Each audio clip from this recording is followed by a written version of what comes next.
Members, welcome back. Let's start with the next session on the topic, AI in banking and responsible AI. And to dwell upon this subject, we have CA Rajashekara V Malya. May I call upon CA CP Jain, our managing committee member, to escort the speaker onto dais and then welcome him with floral bouquet.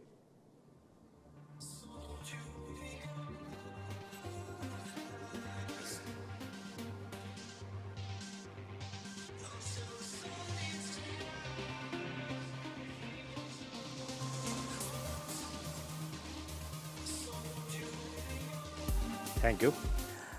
I have privilege in introducing today's speaker, Rajashekara Vishweshwara Malya is a Vice President, Global Head, Business Consulting, Finacle at Infosys. He's a seasoned banking technology, regulation and compliance expert.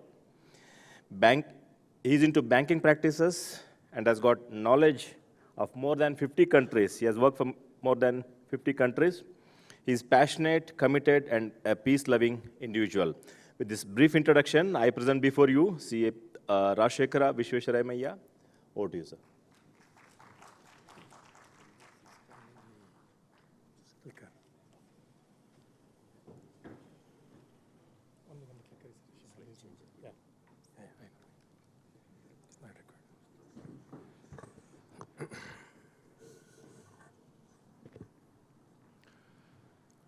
Good afternoon. I know it's after lunch session. I said good afternoon. Thank you. I thank the Institute of Chartered Accountants of India to provide an opportunity for me to come and present here about what we are seeing in the banking industry in terms of the application of artificial intelligence, the new technology, in the areas that they are looking at in terms of either improving their efficiencies, effectiveness, or risk management, or fraud prevention, things like that. Also, if you look at the topic, I also have a privilege of presenting to you something called a responsible AI, I think which is going to be becoming more and more important as we go forward and the evolution of the technology takes place in the industry. As you're aware, Finacle has been used by banks globally in 100+ countries. And whenever we talk to banks in terms of what are their plans about technologies, various technologies, whether it is cloud or mobile or blockchain and AI, we keep hearing multiple responses. It varies from a bank which is like cooperative bank in India going up to $1 trillion asset side bank elsewhere. And each one of these banks has their own expectations and aspirations of how to use AI and in what form and what structure. Let me give you a brief in terms of the prediction. This is the information provided by McKinsey. What it says that the use of the Gen AI itself, I'm not talking about the generic AI technology. As you're aware, AI as a technology is a broader umbrella under which many aspects come into picture, and Gen AI is only a small part of it. And McKinsey has predicted that usage of Gen AI can bring in a lot of productivity benefits to various industries across various segments of activities. And I'm not going to talk about all of them, but especially for the banking industry, they're predicting around 3 to 4% improvement in the productivity, and which is going to result into around $200 to $340 billion of revenue savings for them going forward if they use it in across various activities that they have published. When we spoke to banks, this is what a condensed, summarized list of application of AI, what banks are looking at. Broadly, there are 3 areas, which is in the front office capabilities, mid office capabilities, and the back office capabilities. And under each category, they are looking at applying AI in each of these 3 spaces.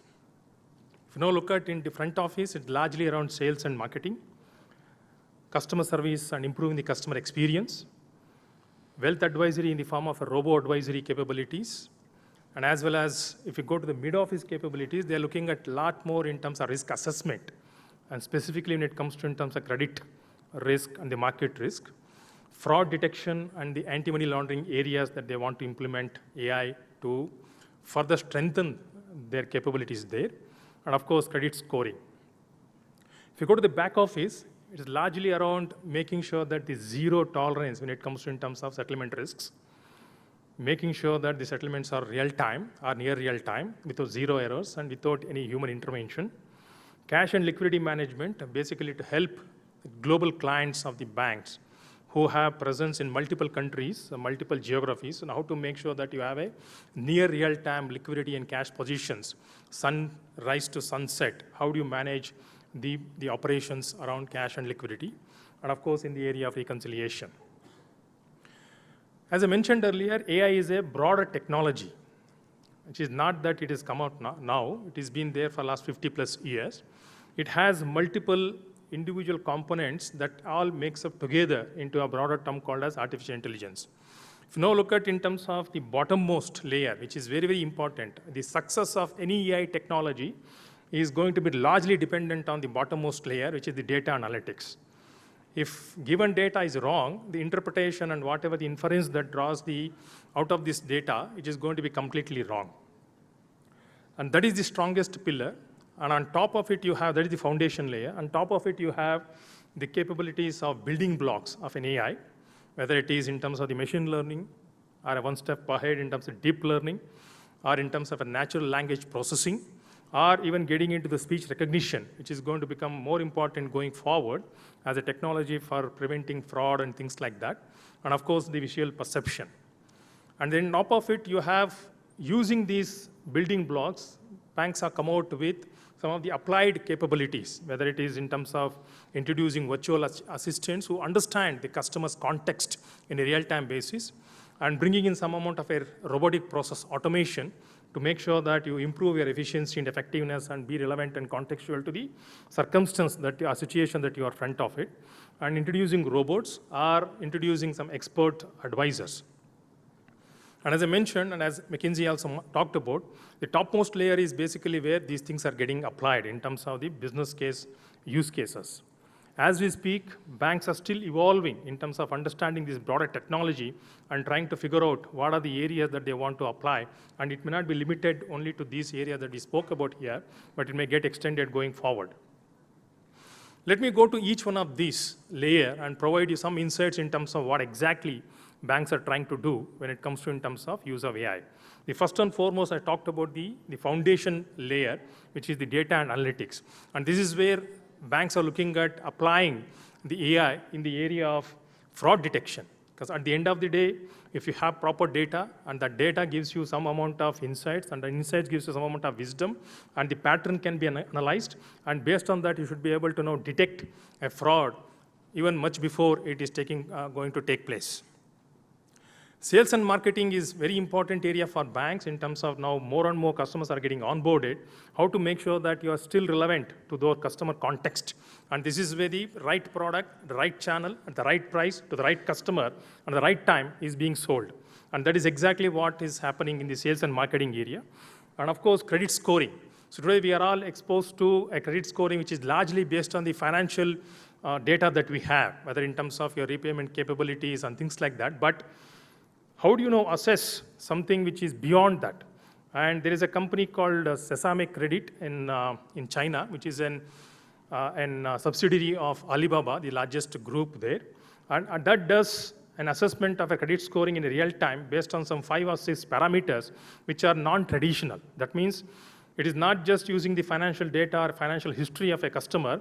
It also looks at in terms of when you're coming to this event, if you have just crossed a signal by violating some traffic rule, that also being captured. Plus, if you have some cases pending or litigation pending against you in some district courts, because if you now look at in terms of the high courts and the Supreme Courts, a lot of these litigations are already digital in nature. But if you go to the district courts, not many are available at that level in terms of digital in nature. So how do you assess all of that information and come out with the right score for a customer is what the Sesame Credit is doing. It has already got some 720 million customers, which is much more bigger than what an Equifax or a TransUnion or the FICO kind of companies globally who have been in the business for the last 30, 40 years are able to do. If you now look at what some of the banks are trying to do, I have 2 examples here. Morgan Stanley, they have already done a GPT-4 integration with the customer communication, sales and marketing, because many of the markets that they operate in, they are highly regulated. That means you cannot sell a product which you don't understand. So that the same 2008 and 2009 kind of a global financial crisis doesn't repeat again. So how to make sure that you understand the product before you sell it, and how to make sure that the customer understands the product before he buys it or before he goes and engages with that. Similarly, Bloomberg has started their own GPT, and this is basically used for news and the analysis of the results and the balance sheets and things like that. Having that information, if you now look at globally, how many banks are really ready with respect to this fundamental element of a data and analytics as a foundation layer. If you now look at, even for the predictive and the descriptive or prescriptive kind of area, not many banks are ready. They are still thinking in terms of how to go ahead and implement it. Not that they don't have data. Many of the banks have data on an average for more than 40 to 50 years, and they have data about the customer, the transaction, the regulation, the users, and the branches, and all of that, but unfortunately, they are not ready with respect to the fine-tuning that data so that the right data has been used for this kind of analysis. If you now look at the second thing that I wanted to talk about, again, a foundation block, is the machine learning. What are the typical areas where the banks are looking at implementing or using these machine learning capabilities? Again, it comes to in terms of whether it is applied in the front office area or a mid office area or a back office area. The popular areas that they're looking at, especially machine learning is basically looking at going beyond the human intelligence in terms of the speed and the agility and the reaction. And that's where it is handed over to the machines. And this is where they're looking at in terms of fraud detection, and as well as in terms of customer service, whenever the customer loses a card, how to make sure that you predict that and prevent it from being misused just by having a call record from the customer. And of course, using it to constant learning and evolving and making sure that you have more and more use cases built on top of it, whatever the data that has been fed to this. And case example is, we do have many banks are looking at using this machine learning for understanding the transaction behavior of a customer. What they do is, if a typical customer has been using his ATM cards or his debit cards in a location or a region in a state, but suddenly you see a transaction that is taking place on outside the state from probably 1,000 kilometers away or 1,500 kilometers away, and that is the time he should be alert. And how to make sure that in the last 15 years he's carried out transactions in one state, but suddenly there's a transaction happening in another state. And usually his average transaction in an ATM is 5,000 rupees, but suddenly you see a transaction request for 20,000 rupees. How to make sure that in milliseconds, these kind of transactions are analyzed and a pattern being created, and also looking at in terms of using the mobile data, where exactly this customer is today located, and then alerting the customer and as well as preventing the transaction. These are some of the things that have been planned out of these machine learning capabilities. At the same time, machine learning also helps in terms of evolving differences between the generations. A generation like millennials, all of us, and as well as generation like Gen Z. How to make sure that the difference between them is being assessed, and accordingly you being right contextual product being offered. Just to give you an example, all of us at the millennial, we would like to communicate and converse using the text.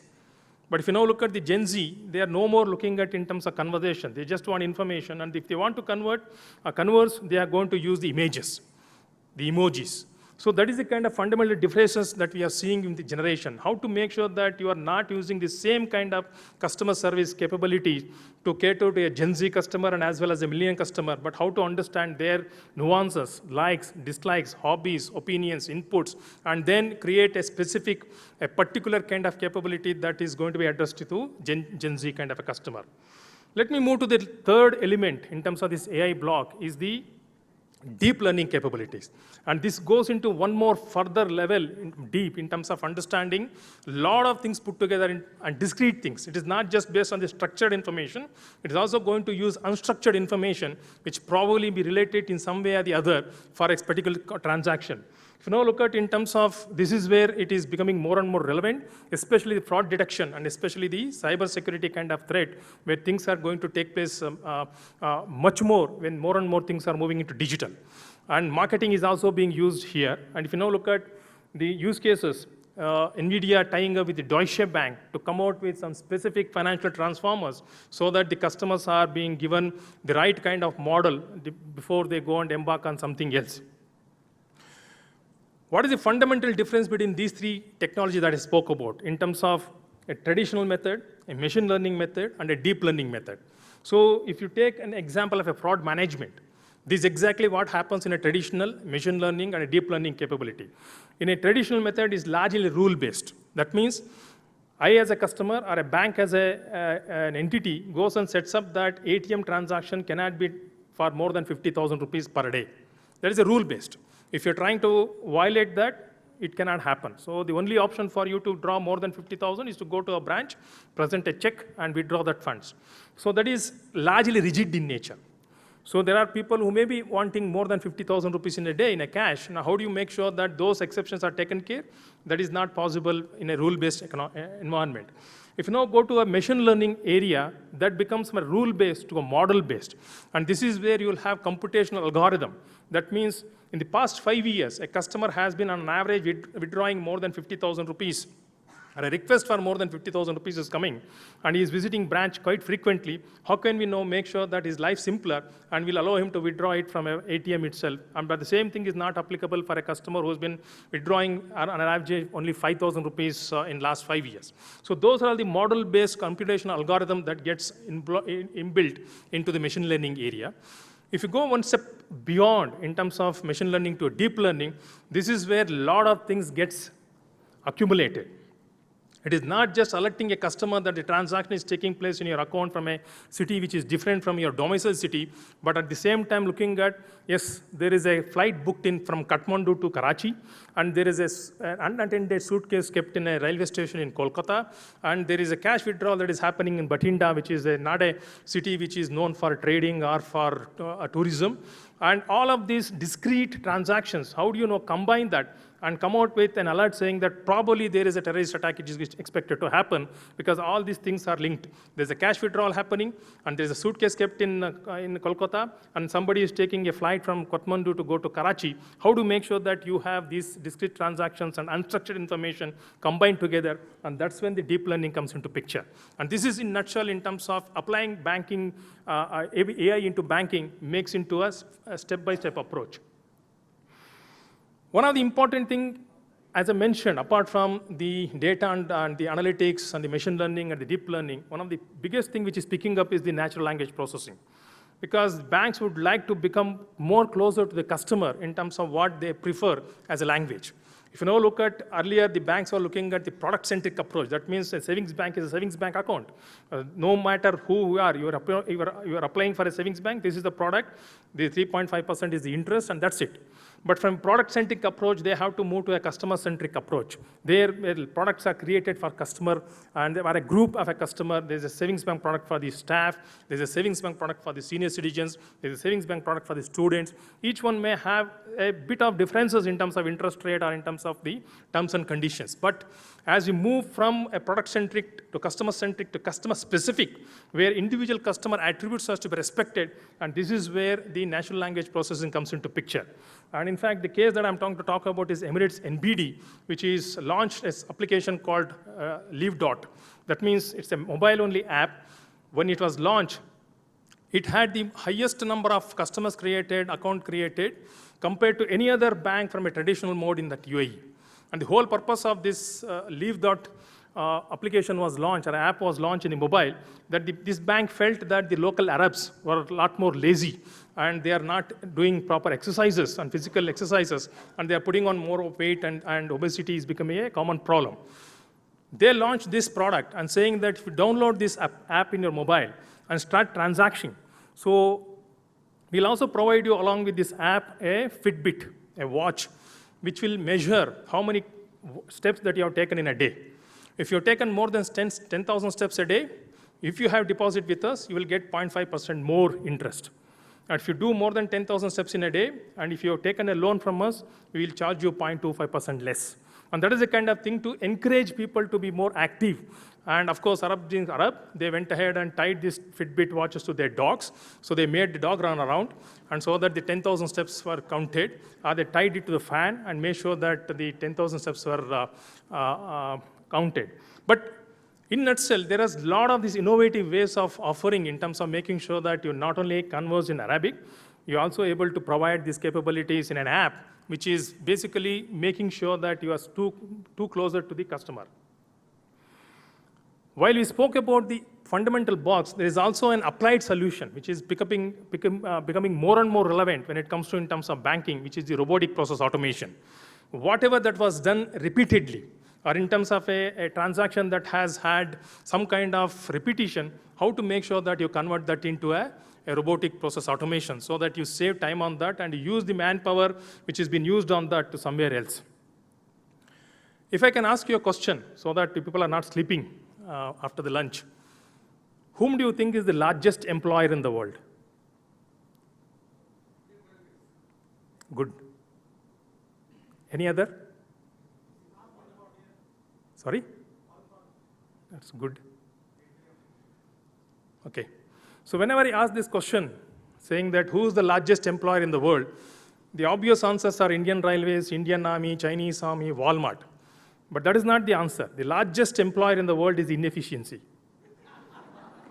So if you now look at in terms of people are trying to use technology to cover up those inefficiencies. And especially in banking, with what I've seen from the last 27 years in being in this industry, a lot of big banks have created legacy technology systems which are running on mainframe, batch-oriented, not even online real-time. We are all lucky we are in India because the technology is so sophisticated, much ahead of any of the advanced countries for more than 10 years in terms of real-time payments and the open banking capabilities. We should be happy and lucky about that. But if you step out of India, you will have a lot of challenges because you're used to these kind of UPI transactions and things like that. This robotic process automation is addressing many of those inefficiency challenges that the banks have. Banks have built these processes just to cater to the limitation that they have had in their environment for a long time. So RPA is aimed at looking at removing those inefficiencies, bringing in more and more AI capabilities inside and making sure that the bottlenecks are removed and you are able to process a transaction more efficiently, more effectively, and more productively. It is not just stopping there. Banks are no more banks. Banks is basically now, if you now look at in terms of the banking is more of an experience, less of a banking as we eventually see. And ever growing, gradually what we are seeing is in terms of the power is moving to the end points. That means more and more powerful devices in the end customer, the client, they would like to now do their transactions on their own, don't depend on the banks, don't come to the branch, don't visit the ATM. So a lot of those things are getting delivered to the last point. And this is where you see a lot of embedded capabilities taking place. Banking is just becoming a part of a larger transaction life cycle in anyone's life. Whether it's in retail, whether it's in SME, whether it's in corporate business, there are many people who are coming together to deliver the experiences, and banking is just an part, and ultimately it is going to be only a debit or credit in the banking ledger. So how to make sure that you are capable of doing this debit and credit by providing the APIs, by being on the cloud, by able to integrate with the ecosystem of the players or the fintechs and the startup, that is where the challenge is. And this challenge is not just stopping there. In terms of, look at just in the area of AI, the fintech presence, this is the top 100. There are thousands of them. There are top 100 that we have picked up in terms of to provide you in terms of these are the capabilities that are available in each and every area. Tools, cross-industry applications, industry-specific capabilities, and how to make sure that they're all integrated to provide superior experience, prevent frauds, and as well as help customers to deliver in terms of whatever they are looking at from a bank. All of us have spoke about the AI, the good thing of AI, and what is has to offer in a potential and opportunity perspective. I'm going to spend next few minutes in terms of providing you what can hold us back. So let me now ask you a question. How many of you know about this ASML? Okay. If all of us are talking about AI, we should know about this ASML mandatorily. ASML is a company called as Advanced Semiconductor Material Lithography. This is a company way back in 1980s was created or spun off by a company, Philips, in the Nordics. And they make the machines that make the chips for us to be using the AI. To our surprise, this is the only company in the world which makes these machines. No other company. And all of us would have seen the challenges during the COVID, When the COVID hit, a lot of companies which has placed orders for the chips, they thought that demand is going to go down. They withdrew their orders. And all of a sudden, after COVID, there's a V-shaped recovery. And when you wanted the chips, there was nobody, chip supply wasn't constrained. So that's why many countries realize that how they're handicapped and taken to ransom by some of these companies which are holding this kind of a monopoly. At least in India, I can watch for last 2 years. I have not watched a single commercial in a TV about selling a TV. Earlier, we used to watch an LG or a Samsung or a Sony and a competition. Every 10 minutes, there used to be an advertisement for that. And you buy this 4K, 8K, and HDMI 108p ready, things like that. But in last 2 years, I have not watched any of those TV commercials on the TVs. Do you know what is the reason? Their technologies are all 4 years old. Because they are not able to get the chip, they are not upgraded themselves. They don't have anything new to offer. So that's why the TV ads on the TVs have come down. Similarly, if you go and book a car, a high-end car, the waiting period is 6 months. And that is the kind of the supply constraint that has come into picture. And all of that you can attribute it to this kind of situation that we are in. They are the only company, apart from the DUV, this is the deep ultraviolet, there is the only company which is actually getting and manufacturing an EUV, which is the extremely ultraviolet lithography company. No other company has any right to do that. And this machine that they produce, it has some 100,000 parts, and each machine is built into some 7 modules spread across the globe, and can finally comes into Netherlands, and it gets assembled there. And just you can imagine this shape of, or the size of the machine. To ship just one this machine, it takes around 40 freight containers, 3 cargo planes, and 20 trucks approximately. And why it is not easy for anybody to go ahead and replicate this, they say that, okay, tomorrow we're going to start this manufacturing of this machine.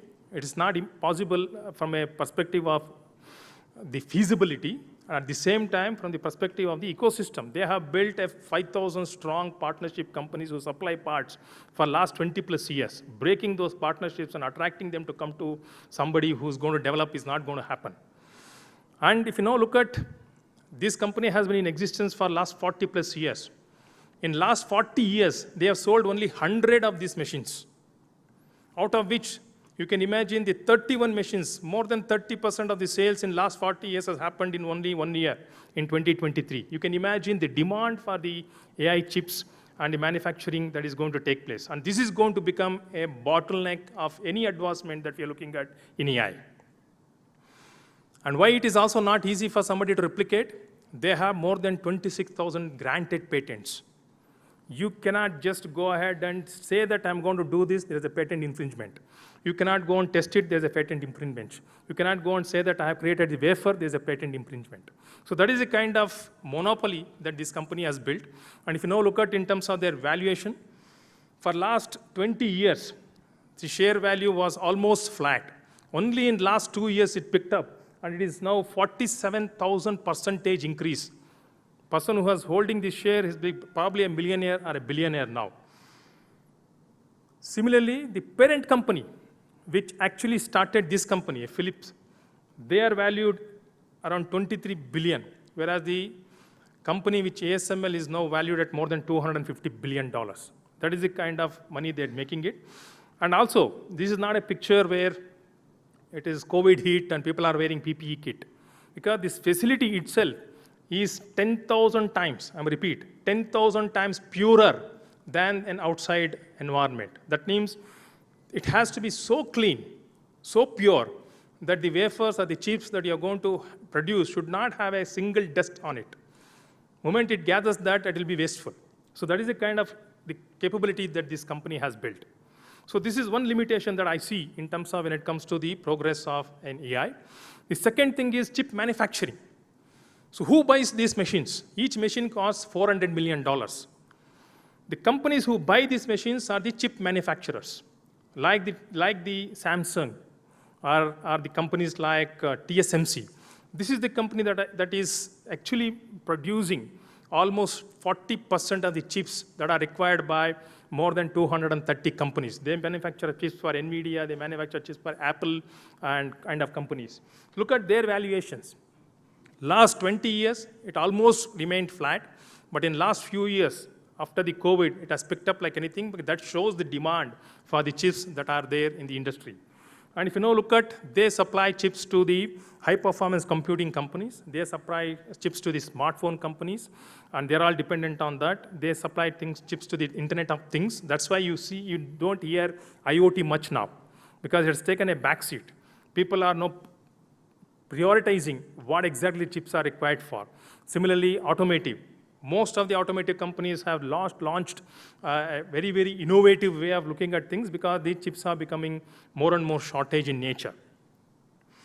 If you now look at why can't India create a TSMC equivalent, especially when the COVID hit and Taiwan area, they completely banned, the flights were not taking off, the ships were not taking off, and the entire world felt the need for creating something alternative. Why people cannot do it? If you now look at, they have accumulated more than 94,000 patent applications. They already have 62,000 plus patents granted in their favor. Anybody who wants to go and develop something in the chip area, a semiconductor area, is going to be facing an infringement by them. The only governments can come together and say that just like how governments came together during COVID, reduce the time for testing for vaccination and launch it on an emergency basis, that's when these kind of things can happen. Otherwise, it's very difficult for anybody to go and set it up. That's why US has launched something called as the CHIPS Act. They have granted $50 billion for companies to set up the chip manufacturing and semiconductor industry and to become independent themselves. Similarly, European Union has launched a CHIPS Act, and they have granted around 40 billion euros to set up the semiconductor industry. India itself has started the semiconductor business in a big way, and the Bangalore city that we have today, we have more than 270 the semiconductor test design and testing companies, and more than 300,000, 3 lakh employees, engineers who are in the area of the chip testing and chip designing capabilities. That's what I wanted to cover in terms of what can limit or hold back the capabilities. But if you now look at from a chartered accountancy perspective, what are the opportunities that are there? Because this is a new area. Many people are talking about how to make sure that whatever the results that are come out of an query is genuine. It is not having some kind of a bias. And there are a lot of these terminologies that you keep learning when you go into learning about the AI. And this is where an industry-wide standard was expected. And that's when you had this ISO 42001 standard coming into picture way back in December 2023, just around 8-9 months back.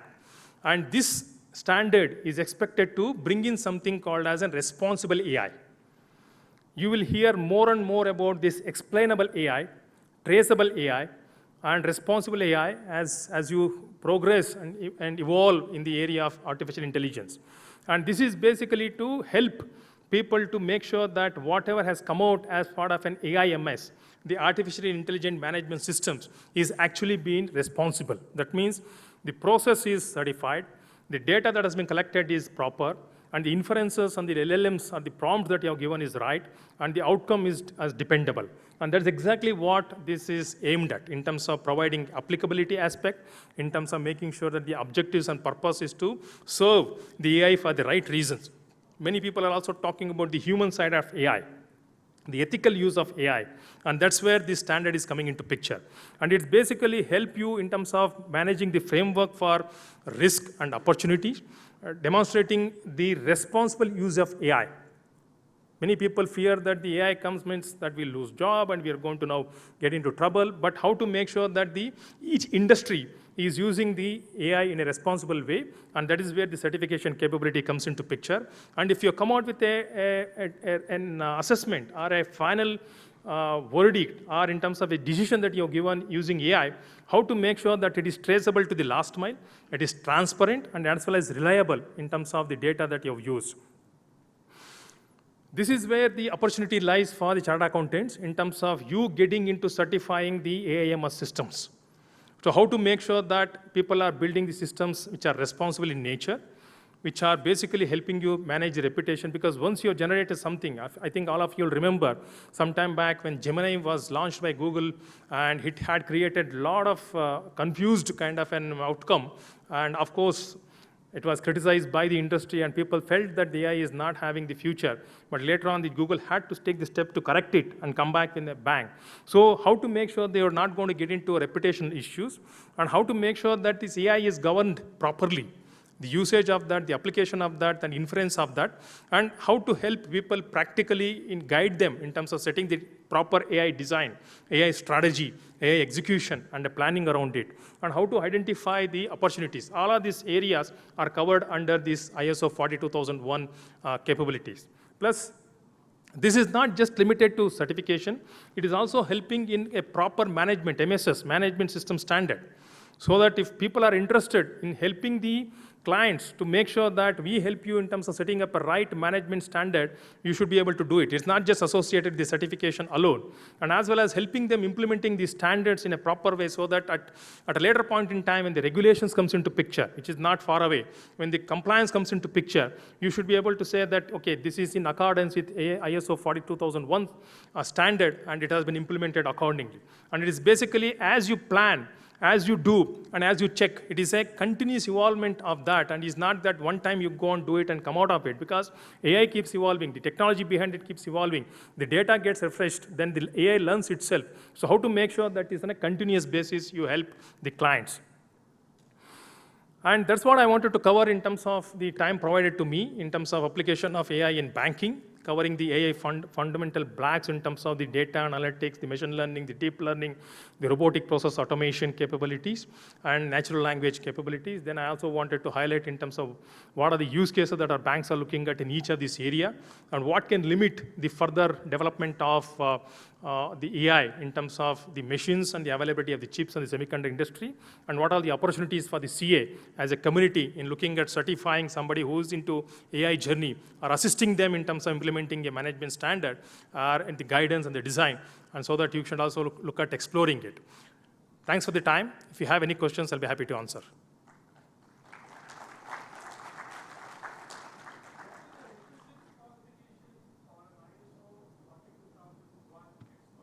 First of all, you should be an ISO auditor. Yeah. Yeah. Or your firm, if you can hire the ISO auditors, and you can certify that. And if you are a certified ISO auditor, you can certify. If you are not, then you can hire the ISO auditors who are certified, and you can use their supported services to certify somebody, or implement a standard, implement a design. Yeah. Or employee as a contractor or a consultant, because it's not easy to hire them. Infosys, in fact, I just wanted to highlight, Infosys is the first company globally to get certified under 42001.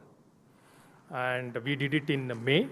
The standard was launched in December. We got it done, the certification in May. See, it depends in terms of how do you want to view it. It is not just a facilitator. If you want to get deep into it, understand the AI, and you should be able to help the organization starting from the design stage, consulting stage, and implementation stage, and as well as reviewing and validating, testing the AI applications that have been implemented, and then finally certify it. That is one aspect of it. If a company has already gone ahead and created some AIMS, which is the artificial intelligence management systems, then you should be able to now look at the process and in adherence to the ISO standard, and say that they are in accordance with that. And you should, if you are an ISO auditor, you should be able to certify it. Or if you can hire some ISO auditors on behalf of them, you can certify it. Roadmap in the sense? Okay. First of all, it's going to cost. Yeah, it's okay. This standard, as I mentioned, was launched in December 2023. That's why it's called as ISO 42001:2023. And it is still in the publication stage. That means it is not freely available for people to read it. Even to get the entire ISO 42001 standard, you need to pay around 194 Swiss francs. So to get that document, and then that document elaborates in terms of what are the process, the steps, the organization that you need to set up, the records that you need to keep, what are the tests that you need to conduct on a periodical basis, what you need to assess, all of that is available as part of the standard. And that is the first step. The second thing is, if you are interested, then you have to go and either register yourself or in terms of get the certification done as an ISO auditor yourself, so that you can become independent. You don't have to depend on any other ISO auditor. In addition to you being a CA, you know your client organization and you get into that certification process. Thank you.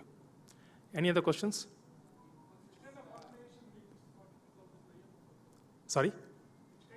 All organizations, all industries. Whichever organization, whichever industries, irrespective of the size, region, if they are planning to implement an AI-based solution, this is going to become mandatory going forward.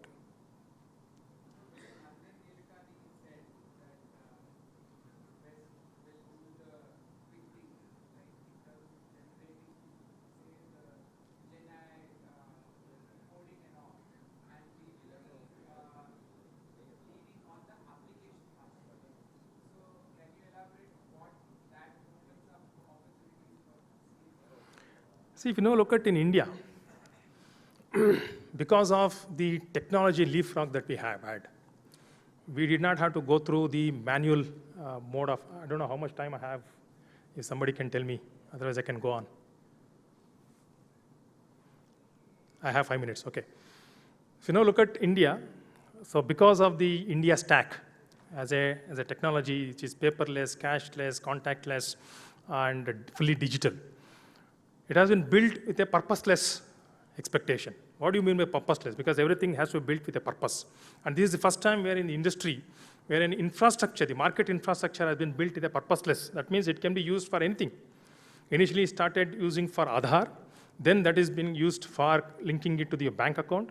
Then you see a record 460 million Jan Dhan accounts getting opened. Then you see that being implemented in the open payments. That's where the UPI comes into picture, and today you process more than 15 billion transactions every month, which is almost more than 46% of the global transactions put together. And if you now look at in terms of using that in healthcare, where the UHI comes into picture, which is the Uniform Health interface, then it can be used in primary education, and it was used in COVID vaccination to track who has taken the vaccination or not. So this is the India stack, which is the purposeless. You don't know what else can be used for this. Similarly, if you now look at the same India stack is used for disrupting the disruptors. That means you have an Amazon and you have Flipkart. You have a Prime Video, they have a Netflix. You have a Paytm and you have a PhonePe. Then you have Ola, then you have Uber. Beyond that, there's nothing else. And all these entities have created the entry barriers for anybody who wants to get in there. If a small vendor in a small town wants to get into an Amazon platform, it is not easy. It's not difficult, not only difficult, it's not easy because the entry barriers are so high. So how to make sure that you disrupt the disruptors? And that's when using the India stack, you have the ONDC coming into picture. The open network for digital commerce. It is not just limited to e-commerce, it is a digital commerce. That means you should be able to use it in entertainment, in hospitality, in retail, in taxi hailing, anything like that. Then you also have India as a vast country where there's a lot of people unbanked and underbanked. How to use this technology to get credit for them. Then you have a OCEN, which is the Open Credit Enablement Network, where you should be able to know in this room if people have 10,000 rupees in their bank balance at the end of the month, and there are people who are waiting for 1,000 rupees per a week, how to make sure that these two people come together in a platform, and you should be able to facilitate these rates and the market making. So that is the kind of infrastructure the India has built. See, there are 4 things that can happen. A country can build a public infrastructure, and on top of it do a public innovation. Or they can build a public infrastructure and allow private to innovate. Or you can do a private infrastructure and private to innovate, and a private infrastructure and public innovation. The last one is disastrous. It's not going to happen.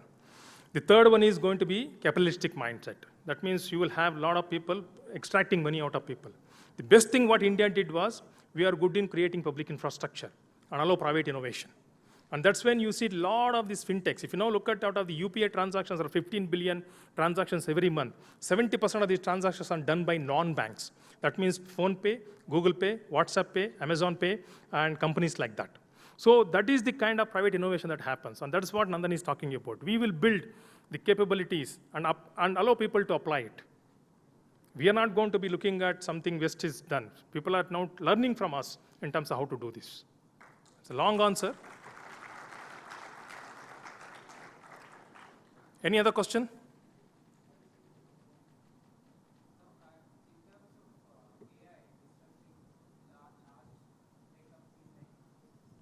So where the coding is going to be happening through AI, what's the future of these tech companies in terms of how you are going to, because clients will say that AI is going to do, why we'll have contract with you on T&M basis? See, whenever I'm not looking at a forward-looking statement here, so don't take this on the face value. See, whenever a new technology has come in, when mobile came into picture, people thought about the same thing. When the cloud technology came into picture, people also thought about something. When the AI is coming, also people are worried about a lot of these things will change, but every time the technology has been introduced, it is only augmented and amplified what you can deliver.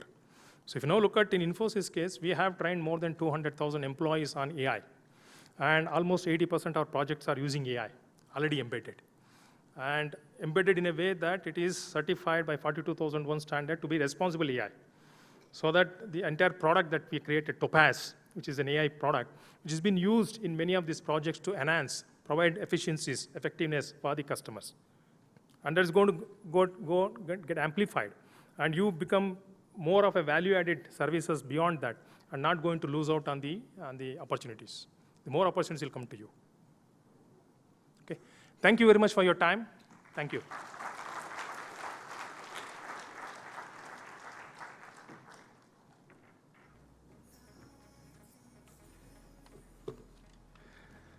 Members, many CAs during coffee break and even during lunch break, I overheard discussing them, how do we use AI in banking industry, bank audit, something like that. And then here we had a fantastic session by an expert on the subject.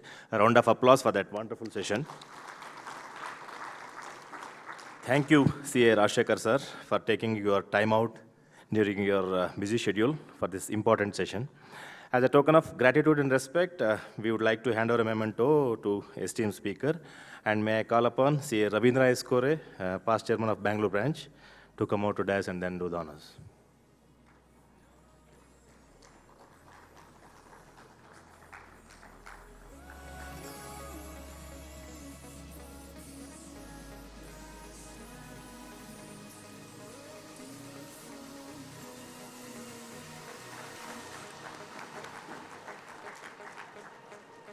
Thank you, sir. May I call upon